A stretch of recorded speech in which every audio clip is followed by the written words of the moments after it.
ഈ വർഷത്തെ അന്താരാഷ്ട്ര ലഹരി വിരുദ്ധ ദിനമാണ് ജൂൺ 26. അപ്പോൾ ജൂൺ 26-ന് ലഹരി വിരുദ്ധ ക്യാമ്പയിൻ്റെ 5-ാം ഘട്ടത്തിൻ്റെ സംസ്ഥാനതല ഉദ്ഘാടനം നടത്താനാണ് നിശ്ചയിച്ചിട്ടുള്ളത്. 2026 ജനുവരി 30 വരെ നീണ്ടു നിൽക്കുന്ന ക്യാമ്പയിനായിരിക്കും ഇത്.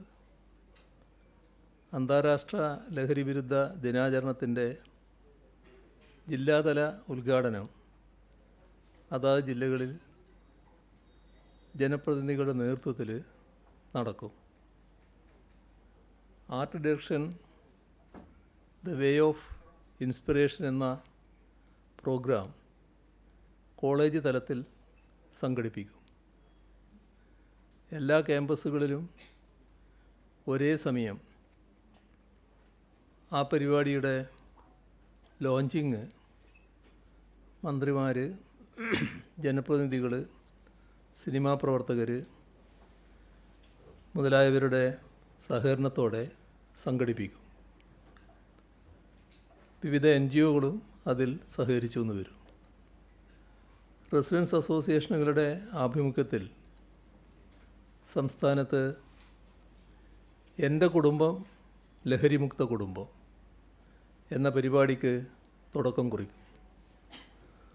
3 മാസത്തിനുള്ളിൽ മികച്ച പ്രവർത്തനങ്ങൾ കാഴ്ചവെക്കുകയും പരമാവധി കുടുംബങ്ങളെ ലഹരിമുക്ത കുടുംബമാക്കുകയും ചെയ്യുന്ന റെസിഡൻസ് അസോസിയേഷനുകൾക്ക് താലൂക്ക് അടിസ്ഥാനത്തിൽ സമ്മാനം നൽകും. സ്കൂൾ കോളേജ് തലത്തിൽ NSS, SPC, ലഹരി വിരുദ്ധ ക്ലബ്ബുകൾ എന്നിവരുടെ ആഭിമുഖ്യത്തിൽ ലഹരി വിരുദ്ധ റാലി സംഘടിപ്പിക്കും. തദ്ദേശ സ്വയംഭരണ വകുപ്പിൻ്റെയും വിദ്യാഭ്യാസ വകുപ്പിൻ്റെയും ആഭിമുഖ്യത്തിൽ ഹൈസ്കൂൾ, ഹയർ സെക്കൻഡറി സ്കൂൾ തലങ്ങളിൽ സ്കൂൾ പാർലമെൻറ്റ് സംഘടിപ്പിക്കും. ലഹരിമുക്ത സുരക്ഷിത വിദ്യാലയം, കുട്ടികളുടെ അവകാശം എന്ന പ്രമേയം അവതരിപ്പിക്കും. സംസ്ഥാനത്തെ എല്ലാ സർക്കാർ ഓഫീസുകളിലും രാവിലെ 11 മണിക്ക് ഓഫീസ് മേധാവി പ്രതിജ്ഞാവാചകം ചൊല്ലിക്കൊടുക്കുന്നതാണ്.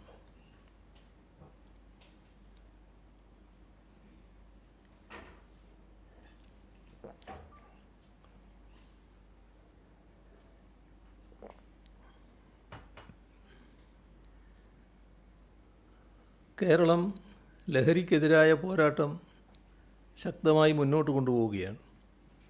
ജൂൺ 10 മുതൽ 16 വരെയുള്ള കാലയളവിൽ ഓപ്പറേഷൻ ഡി ഹണ്ടിൻ്റെ ഭാഗമായി 13,700 പേരെ പരിശോധനയ്ക്ക് വിധേയമാക്കി. 730 കേസുകൾ രജിസ്റ്റർ ചെയ്തു. 769 പേരെ അറസ്റ്റ് ചെയ്യുകയും ചെയ്തു.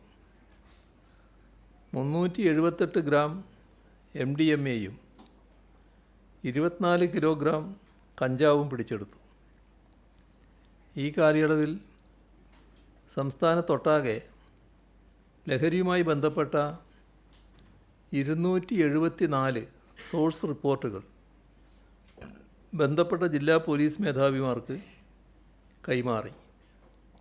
അതിൻ്റെ അടിസ്ഥാനത്തിൽ തുടർ നടപടികൾ സ്വീകരിച്ചു വരുന്നുണ്ട്.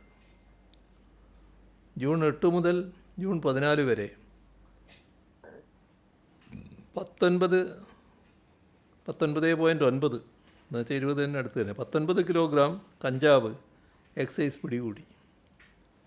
20.71 ഗ്രാം MDMA-യും 0.6 ഗ്രാം മെത്താഫിറ്റമിനും എക്സൈസ് പിടികൂടി.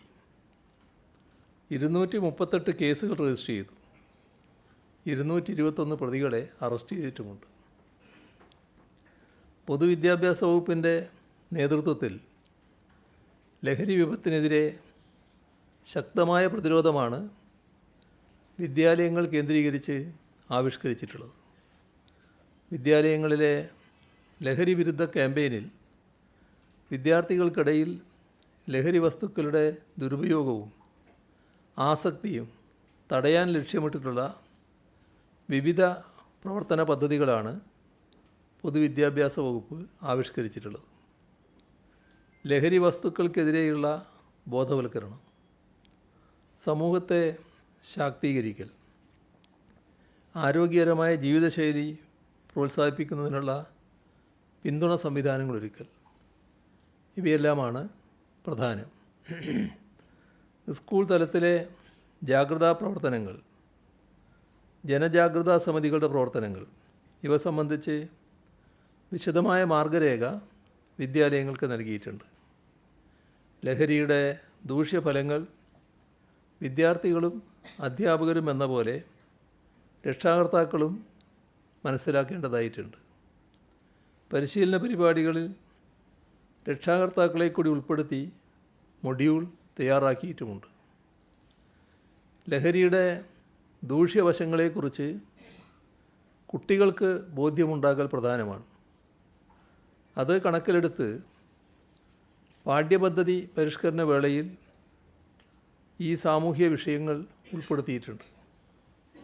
കൗമാര വിദ്യാഭ്യാസത്തിന് പ്രത്യേക ഊന്നൽ നൽകിയിട്ടുണ്ട്. കുട്ടികൾക്കിടയിൽ ആരോഗ്യകരമായ ജീവിതശൈലി പ്രോത്സാഹിപ്പിക്കുന്നതിന് SCERT പ്രത്യേക പുസ്തകങ്ങളും തയ്യാറാക്കിയിട്ടുണ്ട്. ലഹരി ഉപയോഗത്തിലുപരിയായി കുട്ടികളിലെ ലഹരി ഉപയോഗവും അക്രമോത്സുകതയും തിരിച്ചറിയുന്നതിനും ആവശ്യമായ പരിശീലനം അധ്യാപകർക്ക് നൽകാൻ തീരുമാനിച്ചു. അതിൻ്റെ ഭാഗമായുള്ള പ്രാഥമിക കൗൺസിലിംഗ് നൽകുന്നതിന്, അധ്യാപകരെ പ്രാപ്തരാക്കുന്നതിന് ഉള്ള പരിശീലനങ്ങൾ തുടരുകയാണ്. ലഹരിക്കെതിരെ ബോധവൽക്കരണ പരിപാടികൾ സംഘടിപ്പിക്കുന്നതിനും കുട്ടികളെ നിരീക്ഷിക്കുന്നതിനുമായി സ്കൂളുകളിൽ എക്സൈസിൻ്റെ സഹായത്തോടെ ആൻറ്റി നർക്കോട്ടിക് ക്ലബ്ബുകൾ പ്രവർത്തിക്കുന്നുണ്ട്. തിരഞ്ഞെടുക്കപ്പെട്ട സ്കൂളുകളിൽ ജാഗ്രതാ ബ്രിഗേഡ് എന്ന രീതിയിൽ 30 മുതൽ 50 വരെ കുട്ടികളുടെ ഗ്രൂപ്പ് രൂപപ്പെടുത്തി പ്രവർത്തനങ്ങൾ ഏകോപിപ്പിക്കുന്നുമുണ്ട്. മയക്കുമരുന്ന് സംബന്ധമായ പ്രശ്നങ്ങളിൽ പിയർ ഗ്രൂപ്പ് സഹായത്തോടെ സമീപനം നടത്തുക, ട്രിഗർ ക്ലസ്റ്ററുകളും ക്യാമ്പസ് കമ്മ്യൂണിറ്റി വില്ലേജിലെ മയക്കുമരുന്ന് പ്രചാരണത്തെക്കുറിച്ചുള്ള കമ്മ്യൂണിറ്റി സംവാദങ്ങൾ സംഘടിപ്പിക്കുന്ന വർജ്യം പാർലമെൻറ്റും നടപ്പാക്കുന്നു. കൗമാരക്കാരായ ഹയർ സെക്കൻഡറി വിദ്യാർത്ഥികളുടെ സർഗശേഷി വളർത്താനും വ്യക്തിത്വ വികാസത്തിനുമായി ജീവിതോത്സവം 2025 എന്ന പരിപാടി ആവിഷ്കരിച്ചിട്ടുണ്ട്. ഇതിൻ്റെ ഭാഗമായി പ്രവർത്തനാധിഷ്ഠിതവും പരിവർത്തനോന്മുഖവുമായ ചാലഞ്ചുകളുടെ രൂപത്തിൽ വിവിധ പ്രവർത്തനങ്ങൾ 21 ദിനങ്ങളിലായി സംഘടിപ്പിക്കും. പരിപാടിയുടെ സമാപന വേളയിൽ ജീവിതോത്സവം 2025 എന്ന പേരിൽ സ്റ്റേറ്റ് ഇൻ്റഗ്രേഷൻ കാർണിവൽ സംഘടിപ്പിക്കും. ലഭ്യമായ പരാതികൾ ആഴ്ചയിൽ ഒരു ദിവസം പ്രധാന അധ്യാപകൻ്റെ നേതൃത്വത്തിൽ പരിശോധിച്ച് ആവശ്യമായ നടപടികൾ സ്വീകരിക്കാൻ നിർദ്ദേശം നൽകിയിട്ടുണ്ട്. ലഹരി ഉപയോഗം ശ്രദ്ധയിൽപ്പെട്ടാൽ റിപ്പോർട്ട് ചെയ്യുന്നതിനുള്ള കൃത്യമായ നിർദ്ദേശങ്ങളും അധ്യാപകർക്ക് നൽകിയിട്ടുണ്ട്. കുട്ടികളുടെ ശാരീരിക ആരോഗ്യക്ഷമതയ്ക്കും ഫലപ്രദമായി വിനിയോഗിക്കുന്നതിനും സുംബ പോലുള്ള വ്യായാമമുറകൾ അധ്യാപകർക്ക് പരിചയപ്പെടുത്തിയിട്ടുമുണ്ട്. തദ്ദേശഭരണ സ്ഥാപനങ്ങളും വിവിധ സംഘടനകളും ജനങ്ങളുടെ മറ്റു കൂട്ടായ്മകളും എല്ലാം മാതൃകാപരമായ പ്രവർത്തനങ്ങളുമായി ലഹരി വിപത്തിനെതിരെ അണിനിരക്കുകയാണ്. കോഴിക്കോട് ജില്ലാ പഞ്ചായത്ത് അതിൻ്റെ വാർഷിക പരിപാടിയിൽ തന്നെ ലഹരിക്കെതിരെ ജനകീയ ബോധവൽക്കരണവും ജാഗ്രതയും ഉറപ്പുവരുത്താനുള്ള പദ്ധതി ഉൾപ്പെടുത്തിയിരിക്കുകയാണ്. ലഹരിമുക്ത കോഴിക്കോട് എന്ന ഈ സംയോജിത പദ്ധതിയുടെ ഭാഗമായി കോഴിക്കോട് ജില്ലയിലെ 20 ലക്ഷം ആളുകളെ അണിനിരത്തി അന്താരാഷ്ട്ര ലഹരി വിരുദ്ധ ദിനമായ ജൂൺ 26-ന് ടു മില്യൺ പ്ലഡ്ജ് എന്ന പേരിൽ ഒരു ജനകീയ പ്രതിജ്ഞാ പരിപാടി നടത്താൻ പോവുകയാണ്. ഇത്രയധികം ആളുകളെ പങ്കെടുപ്പിച്ചുകൊണ്ട് നടത്തുന്ന ബൃഹത്തായ ഇതുപോലൊരു പരിപാടി സംഘടിപ്പിക്കാൻ പോകുന്ന കോഴിക്കോട് ജില്ലാ പഞ്ചായത്തിനും അതിൽ പങ്കുചേരുന്ന ജനങ്ങൾക്കും ഹാർദമായ അഭിനന്ദനങ്ങൾ രേഖപ്പെടുത്തട്ടെ.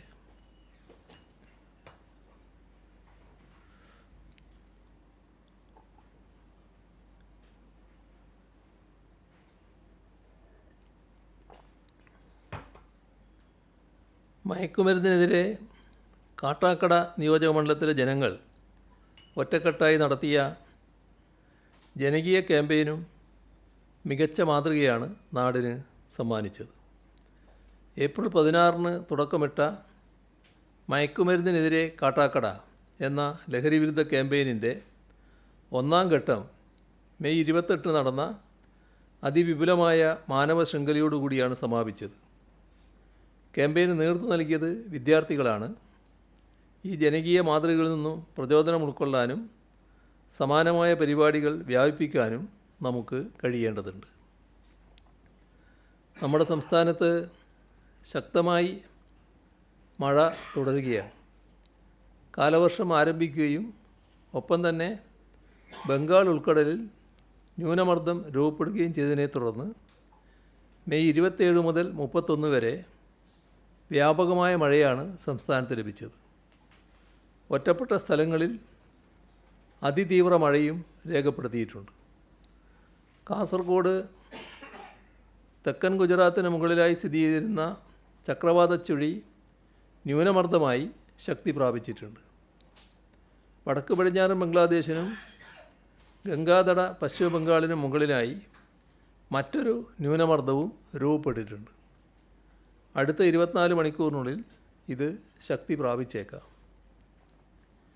കേരളത്തിൽ അടുത്ത 5 ദിവസം വ്യാപകമായ മഴയ്ക്ക് സാധ്യതയുണ്ട്. പരമാവധി 40-60 കിലോമീറ്റർ വരെ വേഗതയിൽ കാറ്റ് ശക്തമാകാനും സാധ്യതയുണ്ടെന്നാണ് കേന്ദ്ര കാലാവസ്ഥാ വകുപ്പ് അറിയിച്ചിട്ടുള്ളത്. മുൻകരുതലിൻ്റെ ഭാഗമായി സംസ്ഥാനത്ത് നിലവിൽ 26 ക്യാമ്പുകളിലായി 451 പേരെ മാറ്റിപ്പാർപ്പിച്ചിട്ടുണ്ട്. മഴക്കെടുതിയിൽ 104 വീടുകളാണ് പൂർണ്ണമായി തകർന്നത്. 3772 വീടുകൾ ഭാഗികമായി തകർന്നതായിട്ടാണ് ഇതുവരെയുള്ള കണക്കുകൾ കാണിക്കുന്നത്. നമ്മുടെ കേരള തീരത്തിനടുത്തായി ഉണ്ടായ കപ്പൽ അപകടങ്ങളുമായി ബന്ധപ്പെട്ട് കടലിലും കരയിലുമായി അടിയുന്ന വസ്തുക്കളും അതിൻ്റെ അനുബന്ധ വിവരശേഖരണത്തിനുമായി ഒരു വെബ് ആപ്ലിക്കേഷൻ സംസ്ഥാന ദുരന്ത നിവാരണ അതോറിറ്റി വികസിപ്പിച്ചിട്ടുണ്ട്. വസ്തു കണ്ടെത്തിയ വ്യക്തിയുടെ പേര്, മൊബൈൽ നമ്പർ, കാണപ്പെട്ട വസ്തുവിൻ്റെ അടിസ്ഥാന വിവരങ്ങൾ, വസ്തു കാണപ്പെട്ട ലൈവ് ലൊക്കേഷൻ അല്ലെങ്കിൽ അടുത്ത ലാൻഡ്മാർക്ക്, ചിത്രങ്ങൾ ഉൾപ്പെടെയുള്ള വിവരങ്ങളാണ് ഈ ആപ്ലിക്കേഷൻ വഴി ശേഖരിക്കുന്നത്. കപ്പലപകടവുമായി ബന്ധപ്പെട്ട് ഇന്ന് രാവിലെ വരെയുള്ള കണക്കനുസരിച്ച് 65 കണ്ടെയ്നറുകൾ തീരത്ത് കണ്ടെത്തി. ഇവ വിവിധ പോർട്ടുകളിലേക്ക് മാറ്റിയിട്ടുണ്ട്. തിരുവനന്തപുരം ജില്ലയിലെ വിഴിഞ്ഞം കോവളം ഭാഗങ്ങളിൽ നിന്നും കണ്ടെത്തിയ 21 ബാരലുകൾ വിഴിഞ്ഞം തുറമുഖത്തെ സുരക്ഷിത സ്ഥാനങ്ങളിലേക്ക് മാറ്റി. കപ്പലപകടങ്ങളുമായി ബന്ധപ്പെട്ട് എന്ന് സംശയിക്കുന്ന 2 ബാരലുകൾ കൊല്ലം ജില്ലയിലെ ആലപ്പാട്, കാസർഗോഡ് ജില്ലയിലെ കുമ്പള, കോയിപ്പാടി എന്നിവിടങ്ങളിൽ കരക്കടിഞ്ഞിട്ടുണ്ട്. അപകടത്തിൽപ്പെട്ട വൻഹായ് 503 കപ്പൽ നിലവിൽ കേരള തീരത്ത് നിന്ന് 57 നോട്ടിക്കൽ മൈൽ ദൂരത്തിലേക്ക് മാറ്റിയിട്ടുണ്ട്. കൂടുതൽ ദൂരത്തിലേക്ക് മാറ്റുന്ന പ്രവൃത്തി നടന്നുകൊണ്ടിരിക്കുന്നു. കപ്പലിൽ ഇപ്പോഴും തീയും പുകയും ഉള്ളതായാണ് റിപ്പോർട്ടുകൾ. കപ്പലിൽ നിന്ന് താഴേക്ക് പതിച്ച കണ്ടെയ്നറുകൾ എറണാകുളം ജില്ലയുടെ തെക്കുഭാഗത്തും ആലപ്പുഴ, കൊല്ലം ജില്ലയുടെ തീരങ്ങളിലുമായി വന്നടിയാൻ സാധ്യതയുള്ളതായി കോസ്റ്റ് ഗാർഡ്, ITOPF എന്നിവരിൽ നിന്നും വിവരം ലഭിച്ചിട്ടുണ്ട്. ഈ സാഹചര്യത്തിൽ കപ്പലിൽ നിന്ന് വീണത് എന്ന് സംശയിക്കുന്നതായ ഒരു വസ്തുവും കടൽ തീരത്ത് കണ്ടാൽ സ്പർശിക്കാൻ പാടില്ല. 200 മീറ്ററെങ്കിലും അകലം പാലിച്ചു മാത്രം നിൽക്കണം. ഇത്തരം വസ്തുക്കൾ കാണുന്നുണ്ടെങ്കിൽ ഉടൻ തന്നെ 112 വിളിച്ച് വിവരം അറിയിക്കണമെന്നും സംസ്ഥാന ദുരന്ത നിവാരണ അതോറിറ്റി നിർദ്ദേശം നൽകിയിട്ടുണ്ട്. ലോകസമാധാനത്തിന് വെല്ലുവിളി ഉയർത്തുന്ന രീതിയിലാണ് സയനിസ്റ്റ് ഭീകരത ആക്രമണം നടത്തിയിട്ടുള്ളത്. അന്താരാഷ്ട്ര നിയമങ്ങളും എല്ലാ മര്യാദകളും ലംഘിച്ചുകൊണ്ട് അമേരിക്കൻ സാമ്രാജ്യത്വത്തിൻ്റെ ഒത്താശയോടെ ഇറാനെതിരെ അവർ നടത്തുന്ന ആക്രമണം ഉടനടി നിർത്താൻ ലോകമാകെ ഒന്നിച്ച് ശബ്ദമുയർത്തണം. ഐക്യരാഷ്ട്രസഭയുടെ നേതൃത്വത്തിൽ അന്താരാഷ്ട്ര സമൂഹം ഇസ്രയേലിൻ്റെ ആക്രമണം തടയാൻ ഉടൻ ഇടപെടണം.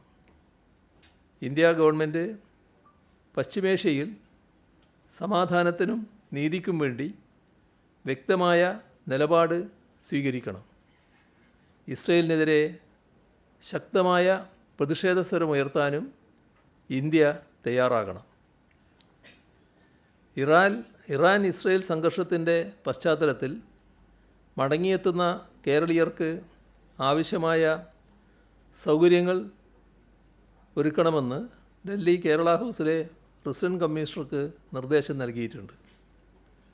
ഡൽഹിയിലെത്തുന്ന കേരളീയർക്ക് കേരള ഹൗസിൽ താമസ സൗകര്യം ഒരുക്കുകയും ഇതിനുശേഷം നാട്ടിലേക്ക് വരുന്നതിനുള്ള മറ്റ് സൗകര്യങ്ങൾ ഒരുക്കുകയും ചെയ്യും. ഇറാനിലെയും ഇസ്രയേലിലെയും സ്ഥിതി ആശങ്കാജനകമായാണ് തുടരുന്നത്. ഈ പശ്ചാത്തലത്തിൽ തിരികെ കേരളത്തിലേക്ക് വരാൻ ആഗ്രഹിക്കുന്ന മലയാളികൾ നോർക്ക ഗ്ലോബൽ കോൺടാക്ട് സെൻറ്ററിൻ്റെ ഹെൽപ്പ് ലൈൻ നമ്പറിൽ പേർ രജിസ്റ്റർ ചെയ്യണം.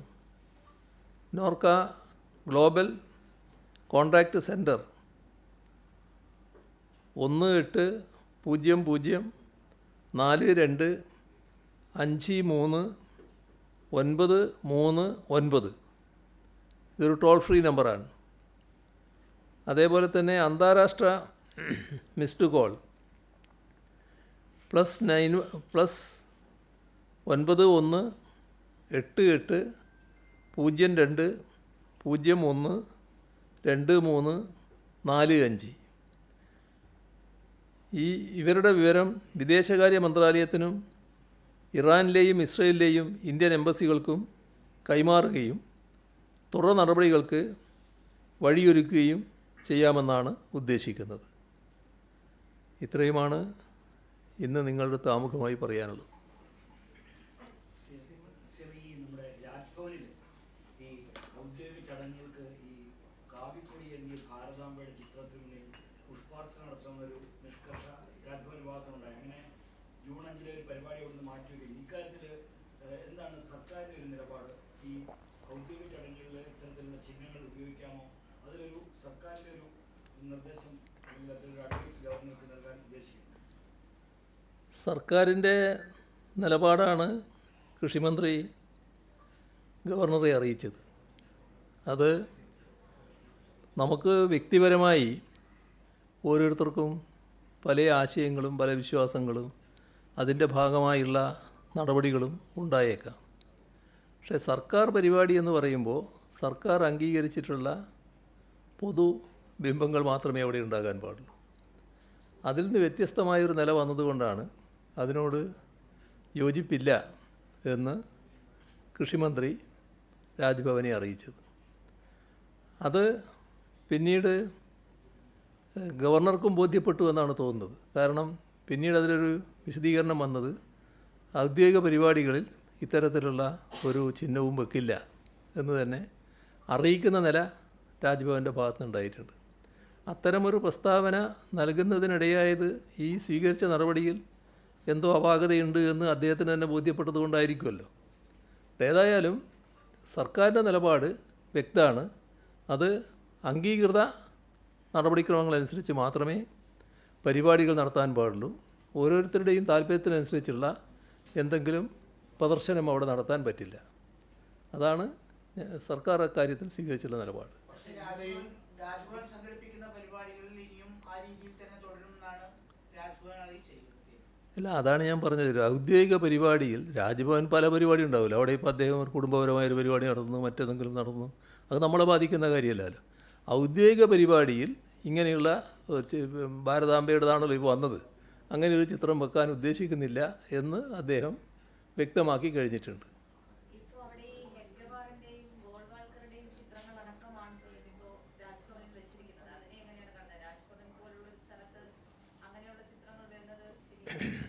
അതാണ് നാം കാണേണ്ട ഒരു വിഷയം. ഇവിടെ രാജ്ഭവൻ എന്ന് പറയുന്നത് നമ്മുടെ രാജ്യത്തെ ഒരു പ്രധാനപ്പെട്ട ഭരണ കേന്ദ്രമാണ്. അതുമായി ബന്ധപ്പെട്ട് സ്വീകരിക്കുന്ന നടപടികൾ, അവിടുത്തെ പൊതുവായ പ്രദർശിപ്പിക്കുന്ന വസ്തുക്കൾ, അതിൻ്റെ ചിഹ്നങ്ങൾ, അതെല്ലാം പൊതുവിൽ നമ്മുടെ രാജ്യത്തിന് അംഗീകരിക്കാൻ കഴിയുന്ന ഒന്നായിരിക്കണം, ഭരണഘടനാനുസൃതമായിരിക്കണം എന്നർത്ഥം.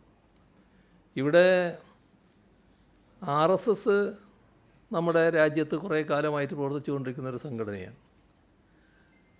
അവിടെ നമ്മൾ കാണേണ്ട ഒരു കാര്യം, രാജ്ഭവനെ RSSൻ്റെ അജണ്ട നടപ്പാക്കുന്ന ഒരു സ്ഥലമായി മാറ്റാൻ പാടില്ല.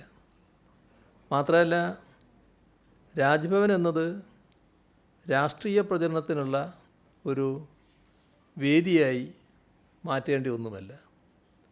ഇത്തരമൊരു പ്രവണത അത് ഭരണഘടനയോടുള്ള വെല്ലുവിളിയായിട്ട് മാത്രമേ കാണാൻ കഴിയൂ. അത് അംഗീകരിക്കാൻ കഴിയില്ല. അത്തരമൊരു നിലപാടും സാധാരണഗതിയിൽ അംഗീകരിക്കാൻ കഴിയില്ല. ഇപ്പോൾ ചിലർ ചോദിക്കുന്നത്, ഈ ഭാരതാംബയെ അംഗീകരിക്കുന്നതിന് എന്താണ് പ്രയാസം എന്ന് ചിലരിങ്ങനെ ചോദിക്കുന്നുണ്ട്. നമ്മൾ കാണേണ്ടത്, നമ്മുടെ ഭരണഘടന ഉയർത്തിപ്പിടിക്കുന്ന ഒന്നല്ല ഈ ഭാരതാംബ എന്ന ചിത്രീകരണം. ഈ ഭാരതാംബയുടെ കയ്യിലെ കൊടി അത് RSSൻ്റെ കൊടിയാണെന്ന് പരസ്യമായി ഏകദേശം അംഗീകരിച്ച് കഴിഞ്ഞിട്ടുണ്ടല്ലോ എല്ലാവരും. അത്തരം ഒരു കൊടിയായിട്ടാണല്ലോ ഭാരതാംബയെ മുന്നോട്ടിറക്കിയത്. ഇപ്പോൾ RSSൻ്റെ ചിഹ്നങ്ങളെ RSSകാർ ബഹുമാനിക്കും. അത് ബഹുമാനിച്ചോട്ടെ, അത് ബഹുമാനിക്കേണ്ടെന്ന് നമ്മൾ പറയുന്നില്ല. പക്ഷേ അതെല്ലാവരും അംഗീകരിച്ചോളണം എന്ന് പറഞ്ഞാൽ അത് നടക്കില്ല. അത് RSSൻ്റെ ചിഹ്നം RSSകാർ കൊണ്ടു നടക്കട്ടെ, മറ്റുള്ളവരെല്ലാം അത് അംഗീകരിക്കണമെന്ന നിലപാട് സ്വീകരിക്കുന്നത് ശരിയല്ല. അത്തരമൊരു നിലപാട് സ്വീകരിപ്പിക്കുന്നതിന് രാജ്ഭവനെ ഉപയോഗിക്കാനും പാടില്ല.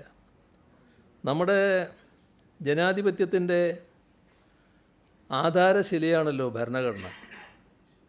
ഈ ഭരണഘടനയോട് ഉള്ള RSSൻ്റെ നിലപാട്, സമീപനം, ഇതൊക്കെ എല്ലാവർക്കും അറിയാവുന്ന കാര്യമാണല്ലോ. 1925 RSS രൂപീകൃതമാകുന്നത്. ആ കാലം നമ്മുടെ രാജ്യത്ത് സ്വാതന്ത്ര്യസമര പ്രസ്ഥാനം ശക്തിയാർജിച്ച കാലമാണ്. എന്നാൽ സ്വാതന്ത്ര്യസമര പ്രസ്ഥാനത്തിൻ്റെ അടിസ്ഥാന നിലപാടുകളോട്, അതിൻ്റെ പ്രത്യയശാസ്ത്ര സങ്കല്പങ്ങളോട് തീർത്തും വിയോജിച്ച സംഘടനയായിരുന്നു RSS. അത് വലിയ തോതിൽ സ്വാതന്ത്ര്യസമര പ്രസ്ഥാനത്തിനെതിരായിട്ടുള്ള നിലപാടുകൾ സ്വീകരിച്ചു പോവുകയായിരുന്നു, പരസ്യമായിരുന്നു അത്. സ്വാതന്ത്ര്യത്തിന് ശേഷം നമ്മുടെ രാജ്യത്തിൻ്റെ ഭരണഘടനയ്ക്ക് രൂപം നൽകി. ആ ഭരണഘടന രൂപം കൊണ്ട അപ്പം തന്നെ RSS അതിനോട് വിയോജിച്ചു. അതിൽ അതിലുള്ള അസന്തുഷ്ടി അവർ മറച്ചു വച്ചില്ല, പരസ്യമായി രേഖപ്പെടുത്തി.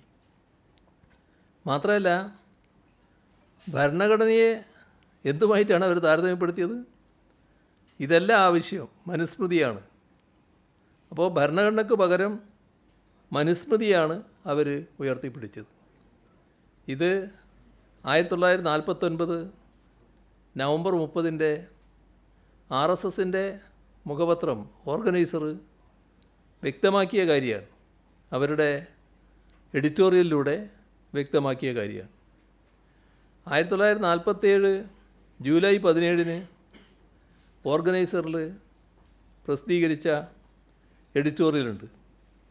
അതിൽ RSS ആവശ്യപ്പെട്ടത് സ്വതന്ത്ര ഇന്ത്യയുടെ പതാക കാവി നിറത്തിലുള്ളതാകണമെന്നാണ്. അപ്പോൾ അതായിരുന്നു അവരുടെ ആവശ്യം. ആ പതാകയാണ് ഈ ചിത്രത്തിൽ ഉള്ള അവർ പറയുന്ന ഭാരതാംബയുടെ കയ്യിൽ ഏൽപ്പിച്ചു കൊടുത്തത്. അപ്പോൾ ഭരണഘടനയോടും ദേശീയ പതാകയോടും അസഹിഷ്ണുത പുലർത്തിയ ഒരു സംഘടനയാണ് RSS.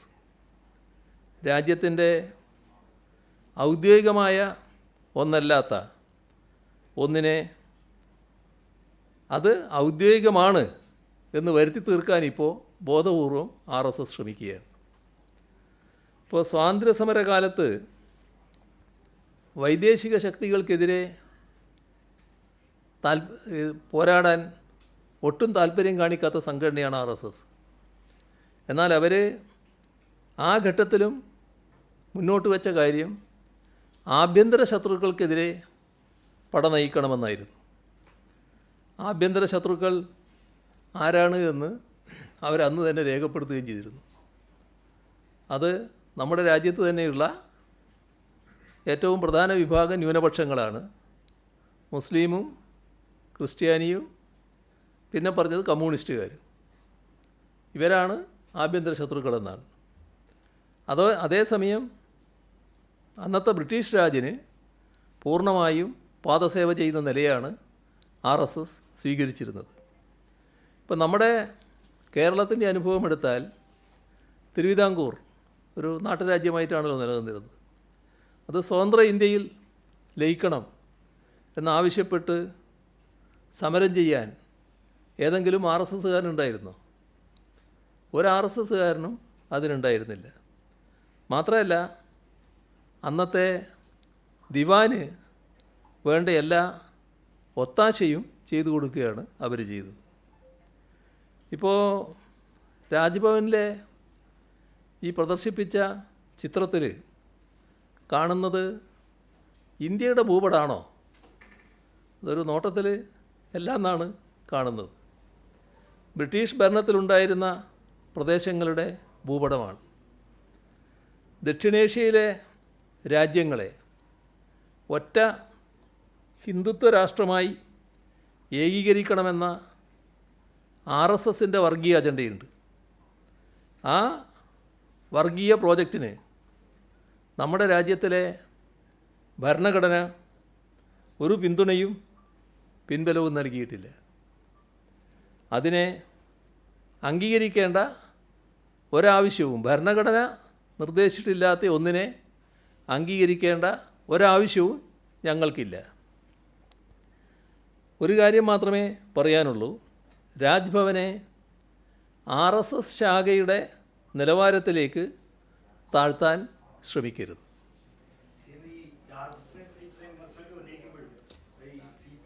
സംസ്ഥാന സെക്രട്ടറി MP ഗോവിന്ദൻ ഒരു അഭിമുഖത്തിൽ പറഞ്ഞത് ഈ അടിയന്തരാവസ്ഥക്കാലത്ത് RSS സർക്കുലറുമായി കൂട്ടുചേർന്നിട്ടുണ്ടെന്നാണ്. അത് ഇപ്പോൾ വലിയ രാഷ്ട്രീയ വിവാദമായി മാറിയിരിക്കുന്നു.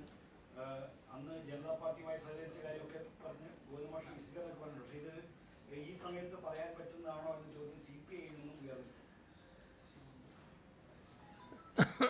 എന്താ ചോദ്യം? ഗോവിന്ദമാഷ് ഒരു ടെലിവിഷൻ അഭിമുഖത്തിൽ പറഞ്ഞത് അതിപ്പോൾ ഒരു വലിയ പൊളിറ്റിക്കൽ ഡിബേറ്റായി മാറിയിട്ടുണ്ട്. മാഷത് അങ്ങനെ അതുമായി ബന്ധപ്പെട്ട പ്രതികരണം അത് അനവസരത്തിലായി പോയോ എന്ന് കരുതുന്നുണ്ടോ? RSSുമായിട്ട് രാഷ്ട്രീയമായിട്ട് അടിയന്തരാവസ്ഥ കാലത്ത് സഹകരിച്ചു എന്ന് അത് വിവാദമാകില്ല എന്ന് മാഷിനോട് ചോദിക്കുമ്പോൾ വിവാദമായിക്കോട്ടെ, പക്ഷെ സഹകരിച്ചു എന്ന് അദ്ദേഹം പറഞ്ഞു. അത് സത്യമാണ് എന്നാണ് അദ്ദേഹം പറഞ്ഞത്. ഇതിലൊക്കെ യാഥാർത്ഥ്യങ്ങൾ എല്ലാവർക്കും അറിയാലോ. ഇപ്പോൾ ഗോവിന്ദൻ മാഷ് കഴിഞ്ഞ ദിവസം പറഞ്ഞ കാര്യങ്ങളെക്കുറിച്ച് തെറ്റിദ്ധാരണാജനകമായി വാർത്തകൾ വന്നു എന്ന് കണ്ടപ്പോൾ അദ്ദേഹം തന്നെ വസ്തുതകൾ എന്താണെന്ന് വിശദീകരിച്ചിട്ടുണ്ട്. അപ്പോൾ സാധാരണഗതിയിൽ അവിടെ സംശയങ്ങൾ തീരേണ്ടതാണ്. ഇപ്പം നമ്മുടെ നാട്ടിൽ എല്ലാവർക്കും അറിയാവുന്നൊരു കാര്യമുണ്ട്. സി പി ഐ രാഷ്ട്രീയം എവിടെയും തുറന്നു പറയാറുണ്ട്. അതങ്ങനെ മറച്ചു വെക്കാറില്ല. എത്ര വലിയ ശത്രുവായാലും ആ ശത്രുവിൻ്റെ മുന്നിലും തലകുനിക്കാതെ രാഷ്ട്രീയം പറയാൻ കെൽപ്പുള്ള പാർട്ടിയാണ് സി പി ഐ എം. മാത്രമല്ല, സാധാരണഗതിയിലുള്ള രാഷ്ട്രീയ പ്രവർത്തനം ശത്രുവിൻ്റെ മുന്നിലും നടത്തുന്നതിനും ഞങ്ങൾ അറച്ചു നിൽക്കാറില്ല. ഇവിടെ ശത്രുവിൻ്റെ ആക്രമണങ്ങൾ പലതും ഞങ്ങൾക്ക് നേരെ വന്നിട്ടുണ്ട്. അത്തരം ആക്രമണങ്ങളെ പ്രതിരോധിക്കാനും എല്ലാ കാലത്തും സി പി ഐ എം തയ്യാറായിട്ടുമുണ്ട്. ഇവിടെ കാണേണ്ട വസ്തുത, ഞങ്ങളിൽ ആരെങ്കിലും RSSനെ പ്രീണിപ്പിക്കുന്ന നിലപാട് ഒരു ഘട്ടത്തിലും സ്വീകരിച്ചിട്ടില്ല. ഇവിടെ RSS ആരാധിക്കുന്ന ആൾക്കാരുടെ ഫോട്ടോ വെച്ച കാര്യം നേരത്തെ പറഞ്ഞല്ലോ. അത് നമ്മുടെ കേരളത്തിൻ്റെ അനുഭവത്തിലുണ്ടല്ലോ.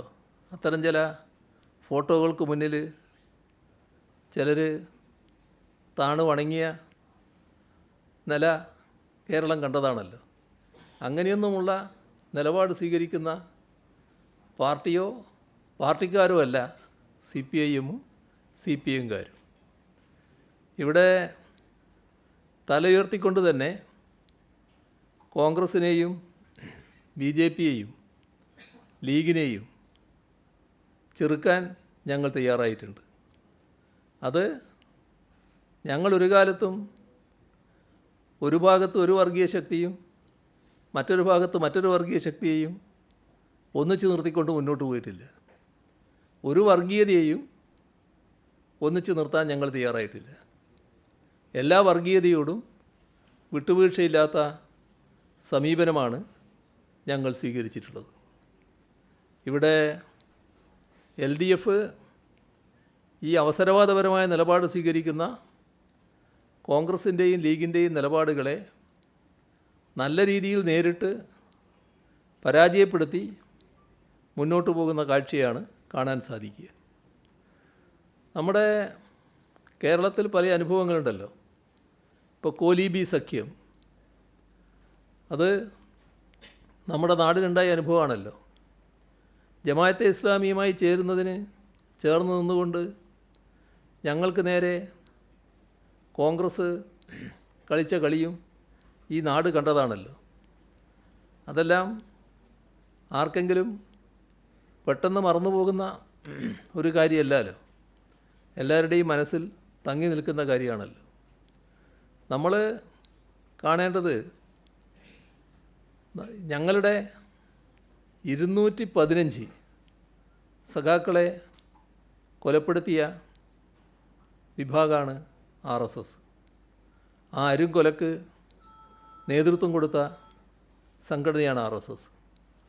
അതെല്ലാം ഈ നാട്ടിൽ സംഭവിച്ചതാണല്ലോ.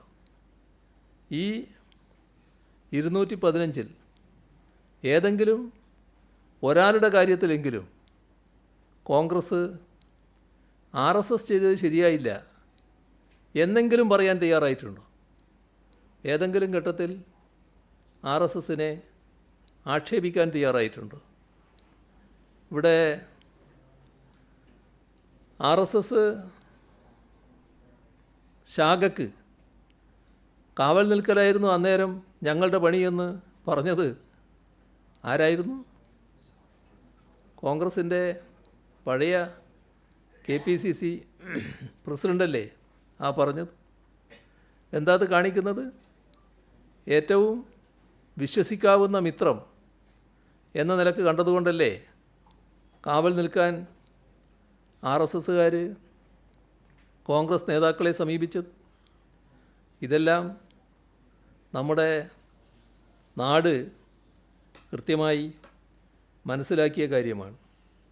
ഏതെങ്കിലും തരത്തിൽ ഒരു വിവാദമുണ്ടാക്കി RSSുമായി ബന്ധപ്പെടുത്തി CPIMനെ ചിത്രീകരിക്കാം എന്ന് വെച്ചാൽ അതത്ര വേഗം അങ്ങ് ഏശുന്ന കാര്യമല്ല. അതാണ് എനിക്കതുമായി ബന്ധപ്പെട്ട് പറയാനുള്ളത്. ഇപ്പോൾ RSSുമായുള്ള ബന്ധത്തിൻ്റെ കാര്യം നോക്കിയാൽ ഞങ്ങൾക്ക് RSSുമായി യോജിപ്പിൻ്റേതായ ഒരു മേഖലയും ഇല്ല എന്നതാണ് വസ്തുത. കാരണം അവർ ഫാസിസ്റ്റ് പ്രത്യയശാസ്ത്രത്തെ ആരാധിക്കുന്ന ഒരു സംഘടനയാണ്. ആ സംഘടനയുടെ നേരെ നിന്നുകൊണ്ട് ആ സംഘടന ഉയർത്തുന്ന ആശയങ്ങൾക്കും അവരുടെ നടപടികൾക്കുമെതിരായി പോരാടുന്നവരാണ് കമ്മ്യൂണിസ്റ്റുകാർ. ഇവിടെ നമ്മുടെ കേരളത്തിൽ തന്നെ സഖാക്കളെ കൊലപ്പെടുത്തിയ വിവരം ഞാൻ നേരത്തെ പറഞ്ഞു. ഞങ്ങളെ കൊലപ്പെടുത്താൻ ആയുധമൊരുക്കി കാത്തിരിക്കുന്ന ഒരു വർഗീയ കൂട്ടമാണ് RSS. അവരോട് ഒരു തരത്തിലുള്ള സന്ധിയും ഒരു ഘട്ടത്തിലും ഞങ്ങൾ ചെയ്തിട്ടില്ല. കോൺഗ്രസിനെയോ UDF കക്ഷികളെയോ അല്ല ആഭ്യന്തര ശത്രുക്കളായി അവർ കണ്ടത് കമ്മ്യൂണിസ്റ്റുകാരെയാണ്. അതാണ് അവരുടെ അടിസ്ഥാന നിലപാട്.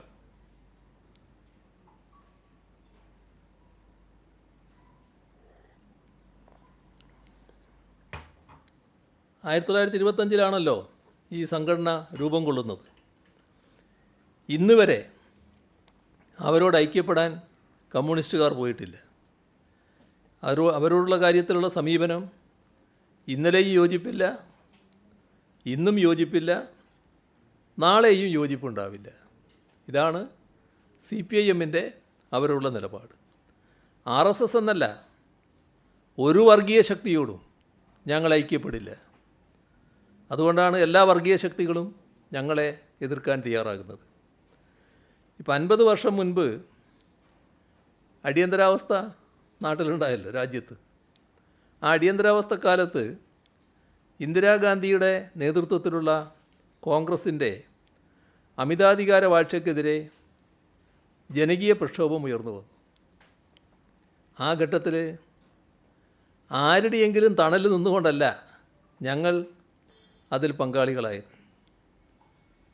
അന്നത്തെ ഭരണകൂടത്തിൻ്റെ ആക്രമണത്തിനിരയായി ഞങ്ങളുടെ അനേകം സഖാക്കൾ ആക്രമണത്തിനിരയായിട്ടുണ്ട്. കടുത്ത മർദ്ദനം, ചിലർക്ക് ജീവഹാനി, ഇതെല്ലാം സംഭവിച്ചിട്ടുണ്ട്. അന്ന് നിലവിലുണ്ടായിരുന്ന അർദ്ധഫാസിസ്റ്റ് ഭീകരവാഴ്ച അത് അവസാനിപ്പിക്കാനുള്ള പോരാട്ടത്തിലും അടിയന്തരാവസ്ഥ അറബിക്കടലിൽ എന്ന മുദ്രാവാക്യം ഉയർത്തിക്കൊണ്ട് നടന്ന പ്രക്ഷോഭത്തിലും ഞങ്ങളായി തന്നെ മുന്നിൽ നിൽക്കുകയാണ് ചെയ്തത്. ഇതെല്ലാം ചരിത്രത്തിൻ്റെ ഭാഗമായിട്ടുള്ള കാര്യമാണ്. RSS അക്രമങ്ങൾക്കെതിരെ CPIM ചെറുത്തുനിൽപ്പ് നടത്തുന്ന ഘട്ടം കൂടിയായിരുന്നു അത് എന്ന് ഓർക്കണം. ഈ പറയുന്ന 1977-79 കാലം കണ്ണൂർ ജില്ലയിൽ മാത്രം അനവധി രക്തസാക്ഷികളാണ് CPIMനുണ്ടായിരുന്നത്. പ്രതിസ്ഥാനത്ത് RSSുമായിരുന്നു. ആ ഘട്ടത്തിൽ CPIM RSSുമായി സഹകരിക്കുകയായിരുന്നു. ഞങ്ങളുടെ സഖാക്കളെ കൊലപ്പെടുത്തുന്നതിന് നേതൃത്വം കൊടുക്കുന്ന വിഭാഗമായി അവർ പ്രവർത്തിക്കുകയായിരുന്നു. 1977 ജനതാ പാർട്ടി രൂപീകൃതമാകുന്നത്. ജനസംഘം എന്ന പാർട്ടി അതിൽ ലയിച്ചു എന്നത് വസ്തുതയാണ്. യഥാർത്ഥത്തിൽ നാം കാണേണ്ടത് അടിയന്തരാവസ്ഥ കാലത്ത് CPIഎമ്മും RSSും തമ്മിൽ യാതൊരു ബന്ധവും ഉണ്ടായിരുന്നില്ല. RSS പോയിട്ട് രാഷ്ട്രീയ പാർട്ടിയായ ജനസംഘവുമായും ഒരു സഹകരണവും ആ കാലത്ത് ഞങ്ങൾക്കുണ്ടായിരുന്നില്ല. ജനതാ പാർട്ടി എന്ന നിലക്ക് രൂപം കൊണ്ടതിന് ശേഷം അതുമായി ബന്ധപ്പെട്ടുള്ള തെരഞ്ഞെടുപ്പ് സഹകരണം ഉണ്ടായിട്ടുണ്ട്. അതെങ്ങനെയാണ്? അടിയന്തരാവസ്ഥക്കെതിരെ ജയപ്രകാശ് നാരായണൻ്റെ നേതൃത്വത്തിൽ വലിയ തോതിലുള്ള ചെറുത്തുനിൽപ്പാണ് ഉണ്ടായത്. പ്രധാനമായും സോഷ്യലിസ്റ്റ് പാർട്ടികളാണ് വിവിധ സംസ്ഥാനങ്ങളിൽ ഈ മുന്നേറ്റത്തിന് നേതൃത്വം നൽകിയത്.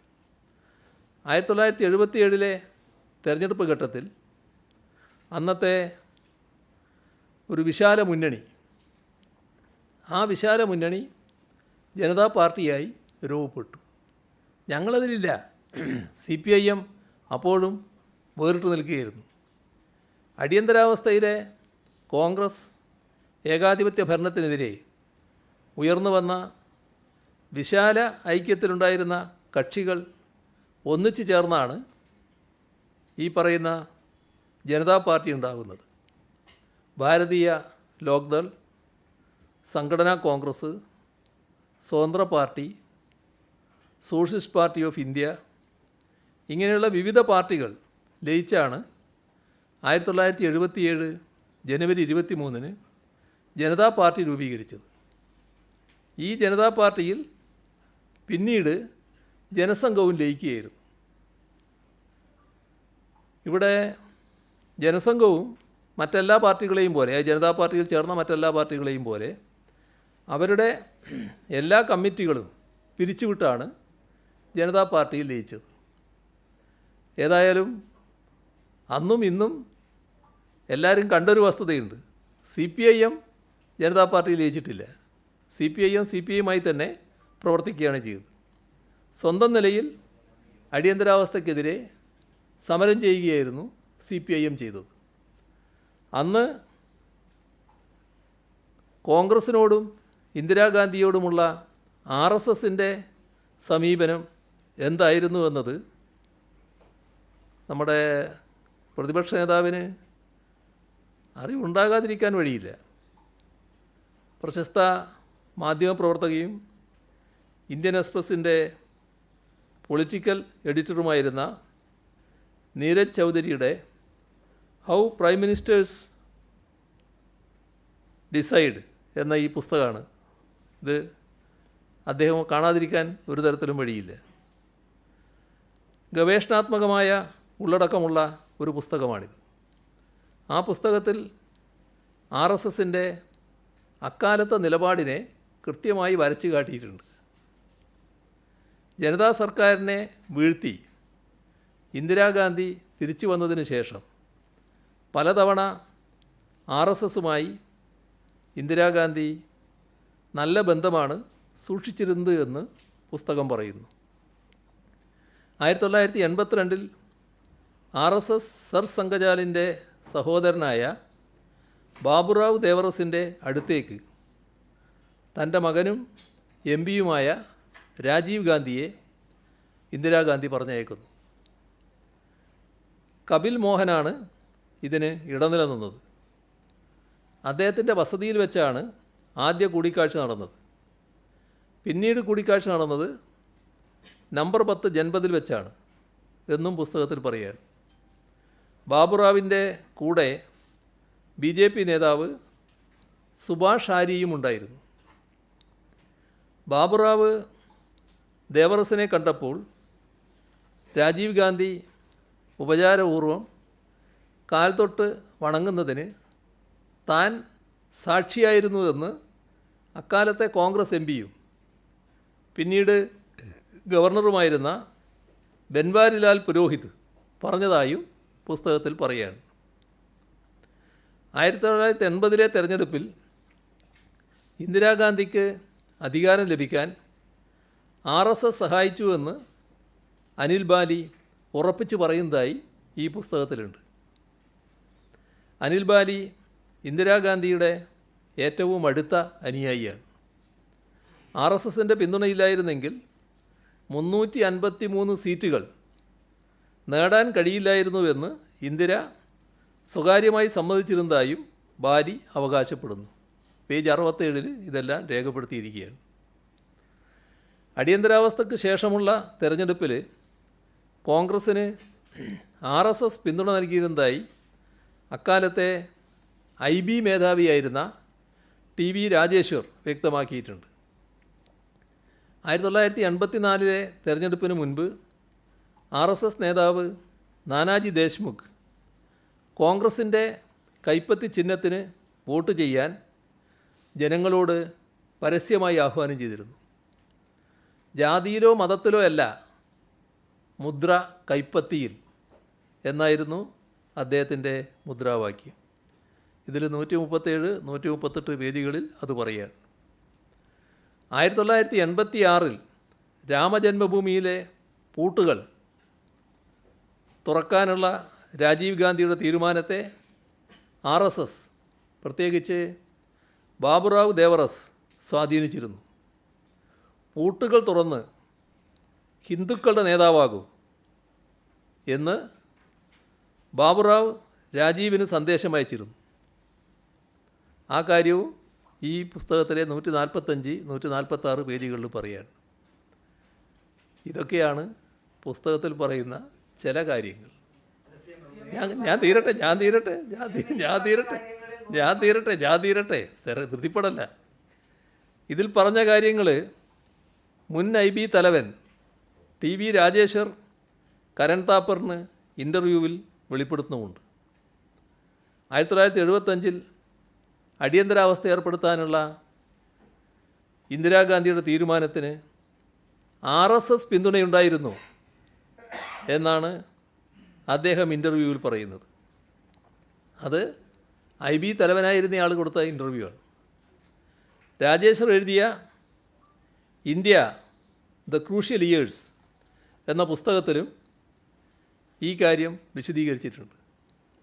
അതായത് RSS 20 പരിപാടികൾക്കുൾപ്പെടെ അനുകൂലമായിരുന്നു. അവർക്ക് അടിയന്തരാവസ്ഥയോട് എതിർപ്പുമുണ്ടായിരുന്നില്ല. ചില ജനസംഘക്കാർ അടിയന്തരാവസ്ഥയോട് എതിർപ്പറിയിച്ചു, പിന്നീട് ജനതാ പാർട്ടിയിൽ ചേർന്നു എന്നുള്ളത് ശരിയാണ്. ഇതാണ് RSS സ്വീകരിച്ച നിലപാട്. ആ RSSനോട് ഞങ്ങൾക്കാണോ കോൺഗ്രസ്സിനാണോ ബന്ധമുണ്ടായിരുന്നത്? ഇത് കോൺഗ്രസ് നേതാക്കന്മാർ പറയുമ്പോൾ അവർ തന്നെ ആലോചിക്കുന്നത് നല്ലതാണ്. ഇപ്പോൾ 1977 സവിശേഷമായ സാഹചര്യമാണ് നമ്മുടെ രാജ്യത്തുണ്ടായിരുന്നത്. ജീവിക്കാനുള്ള അവകാശം പൗരന്മാർക്ക് നിഷേധിക്കപ്പെട്ട അവസ്ഥ. ഹേബിയസ് കോർപ്പസ് അടക്കമുള്ള ഭരണഘടനാ പരിഹാരങ്ങൾ നിഷേധിക്കപ്പെട്ട അവസ്ഥ. അതായത് ജീവിക്കാനുള്ള അവകാശം മൗലികാവകാശമാണല്ലോ. മൗലികാവകാശങ്ങൾ എടുത്തു കളഞ്ഞു, പിന്നെ ആ അവകാശമില്ല. അതായിരുന്നു അവസ്ഥ. തുർക്ക്മാൻ ഗേറ്റ് ഉൾപ്പെടെ ന്യൂനപക്ഷങ്ങളെ കൂട്ടത്തോടെ വേട്ടയാടിയ തിക്ത അനുഭവങ്ങൾ, തൊഴിലാളികളെ സംഘടിക്കാനുള്ള തൊഴിലാളികൾക്ക് അവകാശമില്ല, ബോണസ് നിഷേധിച്ച കാലം, പൗരസ്വാതന്ത്ര്യങ്ങൾ വീണ്ടെടുക്കാനും മനുഷ്യനെ പോലെ ജീവിക്കാനുമുള്ള അവകാശത്തിനു വേണ്ടി നിർണായക പോരാട്ടമാണ് ആ കാലത്ത് നടന്നത്. ആ സമയത്ത് ആ പോരാട്ടങ്ങളുടെ മുന്നിൽ CPIM നിന്നിട്ടുണ്ട്. തെരഞ്ഞെടുപ്പ് പോരാട്ടം വന്നപ്പോൾ അന്നുള്ള ജനതാ പാർട്ടിയുമായി സഹകരിച്ചിട്ടുമുണ്ട്. 1979 RSSകാർ ജനതാ പാർട്ടിയിൽ അംഗത്വം വഹിക്കുന്നതുമായി ബന്ധപ്പെട്ട് ഗൗരവമായ പ്രശ്നം ഉയർന്നു വന്നു. അതായത് ഇരട്ട അംഗത്വ പ്രശ്നത്തിൽ അത് കൂടുതൽ മൂർച്ഛിച്ചു. അങ്ങനെയാണ് ജനതാ പാർട്ടി വളരുന്നത്, മൊറാർജി സർക്കാർ നിലംപതിക്കുകയും ചെയ്യുന്നത്. അതിനുശേഷം 1980 നടന്ന തെരഞ്ഞെടുപ്പിൽ RSSകാർ മുൻ ജനസംഘക്കാർ അടങ്ങുന്ന അവശിഷ്ട ജനതാ പാർട്ടിയുമായി സഖ്യമുണ്ടാക്കിയത് കോൺഗ്രസും ഇന്ത്യൻ യൂണിയൻ മുസ്ലിം ലീഗും അടങ്ങുന്ന UDF ആണ്. ഇവിടുത്തെ കേരളത്തിലെ കോൺഗ്രസിന് നേതൃത്വമുള്ള UDF മുന്നണിയാണ്. കാസർഗോഡ് പാർലമെൻറ്റ് തെരഞ്ഞെടുപ്പിൽ ആ മുന്നണിയുടെ സംയുക്ത സ്ഥാനാർത്ഥി കോൺഗ്രസ്സുകാരനോ ലീഗുകാരനോ ആയിരുന്നില്ല. അന്നത്തെ ജനസംഘത്തിൻ്റെ സമുന്നതനായ നേതാവ് സാക്ഷാൽ O. രാജഗോപാലായിരുന്നു. 1980 നിയമസഭാ തെരഞ്ഞെടുപ്പിൽ പെരിങ്ങളം മണ്ഡലത്തിലും ഇതേ സംഭവമുണ്ടായി. കോൺഗ്രസ് മുന്നണിയുടെ അന്നത്തെ സ്ഥാനാർത്ഥി സാക്ഷാൽ KG മാരാറായിരുന്നു. മാരാറെ അറിയാലോ എല്ലാവർക്കും. കേരളത്തിലെ ഏറ്റവും ആദരണീയനായ ജനസംഘം നേതാവായിരുന്നു അദ്ദേഹം. അന്ന് കോൺഗ്രസ് പിന്തുണച്ച KG മാരാരെ തോൽപ്പിച്ചത് LDFിൻ്റെ സ്ഥാനാർത്ഥിയായ AK ശശീന്ദ്രനായിരുന്നു. 1980 എന്ത് സവിശേഷ സാഹചര്യത്തിലാണ് RSS അടങ്ങുന്ന ജനതാ വിഭാഗവുമായി UDF സഖ്യമുണ്ടാക്കിയത്? അത് ഇതേവരെ വിശദീകരിക്കപ്പെടാത്ത കാര്യമാണ്. ഇതിൻ്റെ തുടർച്ചയായാണ് ഒളിഞ്ഞും തെളിഞ്ഞും കോലീബിയായും അല്ലാതെയും കോൺഗ്രസ് അവസരവാദപരമായ സഖ്യങ്ങൾ ഉണ്ടാക്കിയിട്ടുള്ളത്. ഇതിൻ്റെ കഥകൾ എടുത്തു പറഞ്ഞാൽ ഇനിയും കുറേ കാര്യങ്ങൾ ചൂണ്ടിക്കാണിക്കാൻ സാധിക്കും. CMA ഇതെല്ലാം അറിയാവുന്ന MV ഗോവിന്ദൻ മാഷ് അങ്ങനെ ഒരു പ്രസ്താവന നടത്താൻ പാടുണ്ടായിരുന്നു. CMA അത് തെറ്റെന്ന് പറയുന്നതല്ലേ നല്ലത്? വളച്ചൊടിക്കുന്നതെന്ന് പറഞ്ഞാൽ എല്ലാവരും കേട്ട കാര്യമാണല്ലോ.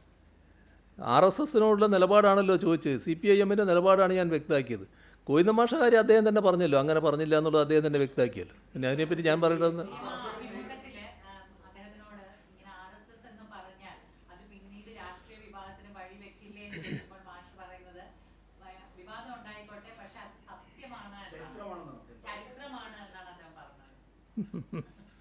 അല്ല, അതിൽ അദ്ദേഹം തന്നെ നിലപാട് വ്യക്തമാക്കിയിട്ടുണ്ട്. അതിനപ്പുറം ഞാൻ പറയേണ്ട കാര്യമില്ലല്ലോ. അദ്ദേഹം ഇന്ന് നിലപാട് വ്യക്തമാക്കി കഴിഞ്ഞിട്ടുണ്ട്.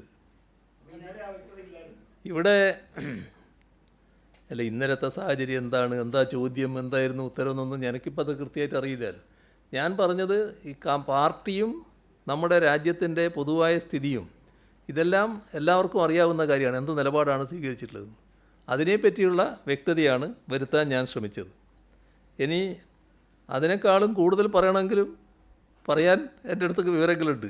ഈ RSS ഏതെല്ലാം തരത്തിൽ കാര്യങ്ങൾ നീക്കിയിരുന്നു, എങ്ങനെയൊക്കെ കോൺഗ്രസ് ബന്ധപ്പെട്ടു എന്നുള്ള കാര്യങ്ങൾ. ഈ സുന്ദരയ്യ രാജിവെക്കുമ്പോഴേ ഈ RSSുമായിട്ട് ജനസംഘമായിട്ട് സഖ്യത്തിനെ പറ്റിയുള്ള വിയോജിപ്പുകൊണ്ടാണെന്നുള്ള കത്ത് അദ്ദേഹം PM എഴുതിയിട്ടുണ്ട്. ആ കത്തൊക്കെ പൊതുമണ്ഡലത്തിലുണ്ടല്ലോ. അതൊന്നും ഇതുമായിട്ട് ബന്ധപ്പെട്ട പ്രശ്നങ്ങളേ അല്ല. അങ്ങനെയൊരു അതിൽ നമ്മൾ അങ്ങനെ തെറ്റായ കാര്യങ്ങൾ വളച്ചൊടിക്കാൻ നോക്കേണ്ടതില്ല. ഈ RSSനോടുള്ള ഞങ്ങളുടെ സമീപനം വ്യക്തമായിരുന്നു. RSSുമായി ഒരു കൂട്ടുകെട്ടും ഞങ്ങൾ ഉണ്ടാക്കിയിട്ടില്ല ഒരു ഘട്ടത്തിലും. അതാണ് ഞങ്ങൾ സ്വീകരിച്ച പൊതുവായ നിലപാട്. ഇവിടെ നേരത്തെയുള്ള നിലപാടെടുത്താൽ ഇപ്പോൾ കേരളത്തിൻ്റെ തെരഞ്ഞെടുപ്പ് ചരിത്രം വേണ്ടിയിട്ട് നമുക്കൊന്ന് പരിശോധിച്ച് നോക്കാം. 4 അസംബ്ലി സീറ്റുകളിൽ മത്സരിക്കാൻ 1960 ജനസംഘം തീരുമാനിച്ചു. ആദ്യത്തെ മണ്ഡലം കോഴിക്കോട്, രണ്ടാമത്തേത് തൃശ്ശൂരിൽ അണ്ടത്തോട്, മൂന്നാമത്തേത് ഗുരുവായൂർ, നാലാമത്തത് EMS മത്സരിക്കുന്ന പട്ടാമ്പി. പട്ടാമ്പിയിൽ P. മാധവമേനോനെ മത്സരിപ്പിക്കാനാണ് ജനസംഘം തീരുമാനിച്ചത്. പത്രികാ സമർപ്പണമൊക്കെ നടന്നു, സജീവമായ പ്രചരണവും തുടങ്ങി. പെട്ടെന്നൊരു ദിവസം സുപ്രഭാതത്തിൽ ജനസംഘ സ്ഥാനാർത്ഥിയെ പിൻവലിക്കുന്നു. അത് കോൺഗ്രസുമായി നടത്തിയ ബാന്ധവമായിരുന്നു. അതിൻ്റെ ഭാഗമായിട്ട് സംഭവിച്ചതാണ്. അന്ന് രഹസ്യമായിട്ടല്ല, പരസ്യമായി തന്നെയാണ് ജനസംഘം കോൺഗ്രസ്സിന് പിന്തുണ നൽകിയത്. EMSനെ തോൽപ്പിക്കാൻ കോൺഗ്രസുമായി സഹകരിക്കും എന്നാണ് ജനസംഘം പറഞ്ഞത്. കോൺഗ്രസ് നേതാവ് A. രാഘവൻ നായരായിരുന്നു അന്ന് സ്ഥാനാർത്ഥി. അത് കോൺഗ്രസ് ലീഗ് PSP സഖ്യത്തിൻ്റെ സ്ഥാനാർത്ഥിയായിരുന്നു. ദേശീയ നേതാക്കൾ ഉൾപ്പെടെയാണ് അന്ന് കോൺഗ്രസ് പാർട്ടിക്ക് വേണ്ടി പട്ടാമ്പിയിൽ തെരഞ്ഞെടുപ്പ് നിയന്ത്രിച്ചത്. കോൺഗ്രസിൻ്റെ ദേശീയ നേതാക്കളെല്ലാം വന്ന് സംസാരിച്ചു. അതിനു പുറമെ ജനസംഘം നേതാവ് ദീനദയാൽ ഉപാധ്യായ പട്ടാമ്പിയിൽ വന്ന് കോൺഗ്രസ് സ്ഥാനാർത്ഥിക്ക് വേണ്ടി വോട്ട് തേടി. പരസ്യമായ സംഘപരിവാർ ബാന്ധവത്തിലും കോൺഗ്രസ് രക്ഷപ്പെട്ടില്ല. EMS വിജയിച്ചു. 7322 വോട്ടുകൾക്കാണ് EMS അന്ന് വിജയിച്ചു വന്നത്. ഇനി 1971 ലോക്സഭാ തെരഞ്ഞെടുപ്പ്. 1971 5ാം ലോക്സഭയിലേക്കുള്ള തെരഞ്ഞെടുപ്പാണ്. പാലക്കാട് നിന്നും ഇടതുപക്ഷ സ്ഥാനാർത്ഥിയായി മത്സരിക്കുന്നത് AKG ആണ്. അപ്പോൾ കോൺഗ്രസിനും ജനസംഘത്തിനും ഒരൊറ്റ സ്ഥാനാർത്ഥിയാണ് അവിടെ ഉണ്ടായിരുന്നത്. അതാരായിരുന്നു? അവിടെ മാങ്കുറിശ്ശിയിലെ ജനസംഘം നേതാവായിരുന്ന TC ഗോവിന്ദൻ. അദ്ദേഹമായിരുന്നു കോൺഗ്രസിൻ്റെയും RSSൻ്റെയും സഖ്യ സ്ഥാനാർത്ഥി. നേരത്തെ പ്രഖ്യാപിക്കപ്പെട്ട കോൺഗ്രസ് സ്ഥാനാർത്ഥി M രാജഗോപാൽ പിൻവാങ്ങി. പക്ഷേ പാലക്കാട്ടെ വോട്ടർമാരും ജനങ്ങളും AKGയെ വിജയിപ്പിക്കുകയാണ് ചെയ്തത്. 1979 കേരളത്തിൽ 4 നിയമസഭാ ഉപതെരഞ്ഞെടുപ്പുകൾ നടന്നു. കാസർഗോഡ്, തലശ്ശേരി, തിരുവല്ല, പാറശാല. ആ ഘട്ടത്തിലാണ് ഒരു RSSകാരൻ്റെയും വോട്ട് ഇടതുപക്ഷത്തിന് വേണ്ട എന്ന് EMS പ്രഖ്യാപിച്ചത്. 4 മണ്ഡലങ്ങളിലും ഇടതുപക്ഷം അന്ന് വിജയിച്ചു വരികയാണുണ്ടായത്. 1980 ലോക്സഭ നിയമസഭാ തെരഞ്ഞെടുപ്പ്. 1980 ലോക്സഭാ നിയമസഭാ തെരഞ്ഞെടുപ്പുകൾ ഒരുമിച്ച് വന്നു. 1980 പാർലമെൻറ്റ് തെരഞ്ഞെടുപ്പിൽ കാസർഗോഡ് മണ്ഡലത്തിൽ കോൺഗ്രസ് മുന്നണിയുടെ സ്ഥാനാർത്ഥിയായി മത്സരിച്ചത് നേരത്തെ ഞാൻ പറഞ്ഞു O രാജഗോപാലായിരുന്നു, ജനസംഘക്കാരൻ. അന്ന് കോൺഗ്രസ് ഐക്കാർ RSSകാരന് വേണ്ടി വോട്ട് തേടി. രാമണ്ണറയാണ് ഞങ്ങളുടെ സ്ഥാനാർത്ഥിയായിട്ടുണ്ടായിരുന്നത്. 73,587 വോട്ടിൻ്റെ ഭൂരിപക്ഷത്തിനാണ് രാമണ്ണറെ ജയിച്ചത്. 1980 പെരിങ്ങളം മണ്ഡലത്തിൻ്റെ കാര്യം ഞാൻ നേരത്തെ പറഞ്ഞു. KG മാരാറും AK ശശീന്ദ്രനും നേരിട്ടത്. അതേ വർഷം എടക്കാട് നിയമസഭാ മണ്ഡലത്തിൽ കോൺഗ്രസ് മുന്നണിയുടെ സ്ഥാനാർത്ഥി മറ്റാരുമായിരുന്നില്ല. മുൻ KPCC president K സുധാകരനായിരുന്നു. K Sudhakaran അന്നും ജനതാ പാർട്ടി തന്നെയായിരുന്നു. ജനതാ പാർട്ടിയുടെ സ്ഥാനാർത്ഥിയായിട്ടാണ് അവിടെ മത്സരിച്ചത്. RSSകാരായ O രാജഗോപാലും KG മാരാരും അംഗങ്ങളായ അതേ പാർട്ടിയിൽ നിന്ന് അതേ ചിഹ്നത്തിലായിരുന്നു സുധാകരൻ മത്സരിച്ചത്. കോൺഗ്രസ് അദ്ദേഹത്തിന് വേണ്ടി വോട്ട് തേടി. ഞങ്ങളെ സ്ഥാനാർത്ഥി അന്നത്തെ അഖിലേന്ത്യാ ലീഗിലെ PPV മൂസിയായിരുന്നു. അദ്ദേഹമാണ് സുധാകരനെ പരാജയപ്പെടുത്തി ആ തെരഞ്ഞെടുപ്പിൽ വിജയിച്ചത്. ഒറ്റപ്പാലം മണ്ഡലത്തിൽ ജനതാ പാർട്ടിയിലെ PR നമ്പ്യാർക്ക് വേണ്ടിയാണ് കോൺഗ്രസ്സുകാർ പ്രവർത്തിച്ചത്. ഇടതുപക്ഷത്ത് VC കബീറായിരുന്നു. അദ്ദേഹം വിജയിച്ചു വന്നു. 1991 ബേപ്പൂർ, വടകര മണ്ഡലങ്ങൾ കേന്ദ്രീകരിച്ചുകൊണ്ട് കോലീബി സഖ്യം, അത് എല്ലാവർക്കും അറിയാവുന്ന കാര്യമാണ്. വടകര ലോക്സഭാ മണ്ഡലത്തിൽ കോലീബി സ്ഥാനാർത്ഥിയായി മത്സരിച്ചത് അഡ്വക്കേറ്റ് രത്നസിംഗ് ആയിരുന്നു. അദ്ദേഹം തൻ്റെ ആത്മകഥയിൽ 91 കോൺഗ്രസ് ലീഗ് BJP ബാന്ധവത്തെക്കുറിച്ച് തുറന്നങ്ങെഴുതി. അതിപ്പോൾ ഒരു നിഷേധിക്കാൻ ആർക്കും കഴിയാത്തൊരു കാര്യമാണ്.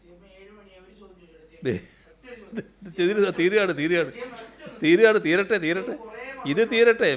ബേപ്പൂർ നിയമസഭാ മണ്ഡലത്തിൽ അല്ല, ഇത് കഴിയട്ടെ. ബേപ്പൂർ നിയമസഭാ മണ്ഡലത്തിലെ നമ്മുടെ കോലീബി സ്ഥാനാർത്ഥി ഡോക്ടർ K മാധവൻകുട്ടി, അദ്ദേഹം ഇത് പിന്നീട് വെളിപ്പെടുത്തി. കോലീബി സഖ്യത്തിൻ്റെ രൂപവൽക്കരണത്തിന് മുന്നിൽ നിന്നാരായിരുന്നു? BJPയിലെയും കോൺഗ്രസ്സിലെയും മുസ്ലിം ലീഗിലെയും പ്രമുഖ നേതാക്കൾ. ഇതേ കോലീബി സഖ്യമാണ് പിന്നീട് നേമത്തും കാണാൻ കഴിഞ്ഞത്, പല തെരഞ്ഞെടുപ്പുകളിലും കാണാൻ കഴിഞ്ഞത്.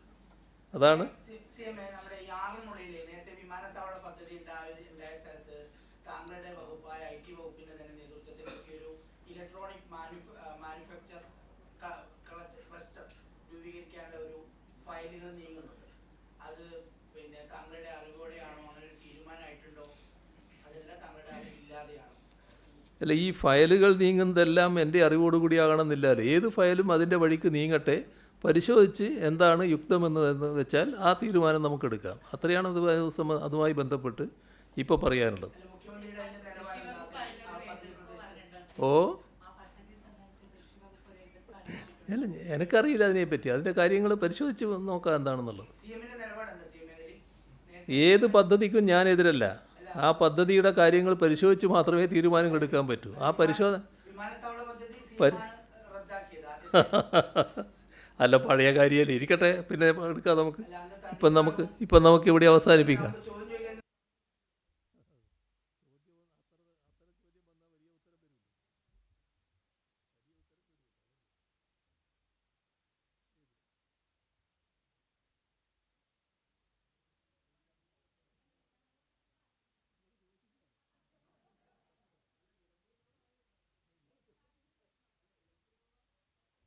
മൈക്ക് ഓഫ് ചെയ്യാം.